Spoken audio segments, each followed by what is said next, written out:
Akhirnya terungkap sosok yang ditakuti Ferdy Sambo merupakan Jenderal Bintang 2. Sosok Jenderal Bintang 2 yang ditakuti Ferdy Sambo sering disebut sebagai Kapten Jack. Lantas siapakah Kapten Jack yang merupakan Jenderal Bintang 2 itu? Dikutip dari berita Subang, Jenderal Polisi Slamet Uliandi jadi sorotan publik di tengah kasus kematian Brigadir J yang melibatkan atasannya mantan Kepala Divisi Propam Ferdy Sambo.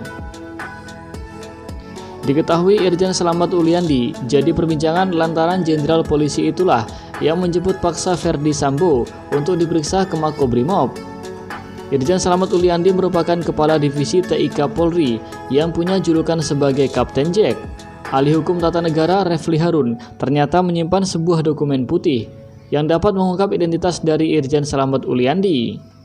Refli Harun merasa tertarik untuk membahas serta mendalami profil yang dimiliki oleh Irjen Slamet Uliandi alias Kapten Jack. Yang menarik dari Slamet Uliandi, ia adalah Wakil Ketua Satgasus. Berdasarkan surat perintah nomor Sprint 1583-7-HUK 6.6-2022 tertanggal dan mulai berlaku pada 1 Juli 2022. Itu Irjen Slamet Uliandi adalah di sini Kepala Divisi TIK Polri adalah Wakasatgasus 1. Kemudian Refli Harun menyebut bahwa yang menjadi Wakil Satgasus 2 yakni bernama Brigjen Pol Reza Arif Dewanto. Slamet Uliandi juga satu angkatan dengan Ferdy Sambo, yaitu angkatan 1994. Tetapi dia lebih senior dibandingkan Ferdy Sambo karena ia terlahir di tahun 1971, sementara Ferdy Sambo kelahiran Februari 1973. Jadi wajar kalau yang diperintahkan adalah Slamet Uliandi. Ia mungkin rekan satu perjuangannya di Satgasus, tambah Refli Harun. Ini menarik karena Satgasus jemput Satgasus, tapi kita tidak tahu sejauh mana sepak terjang Slamet Uliandi. Karena Satgasus kemudian dibubarkan karena dianggap sebagai satuan tugas dalam tanda kutip yang katanya mafia kejahatan.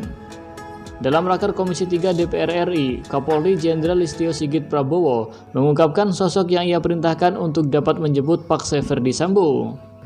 Irjen Slamet Uliandi merupakan Jenderal Bintang 2 yang mendapat perintah Kapolri menjemput Irjen Ferdy Sambo setelah mendapat keterangan dari Baradae. Kapolri Listio Sigit Prabowo menjelaskan Sambo awalnya masih tidak mau mengakui perbuatannya. Saat itu Sambo bersikukuh dengan keterangan awalnya, yakni terjadi baku tembak antara Baradae dan Brigadir J, sehingga mengakibatkan Brigadir J tewas. Karena masih tidak mau mengaku, akhirnya Sambo pun dikurung di Makobrimob. Pada 6 Agustus 2022, Baradae mengajukan untuk membuka kasus pembunuhan berencana Brigadir J melalui tulisan agar semua bisa menjadi terang benderang. Di dalam tulisannya, Baradae mengaku menembak Brigadir J, namun penembakan itu dilakukan atas perintah Ferdy Sambo. Setelah itu, Ferdy Sambo mengakui perbuatannya.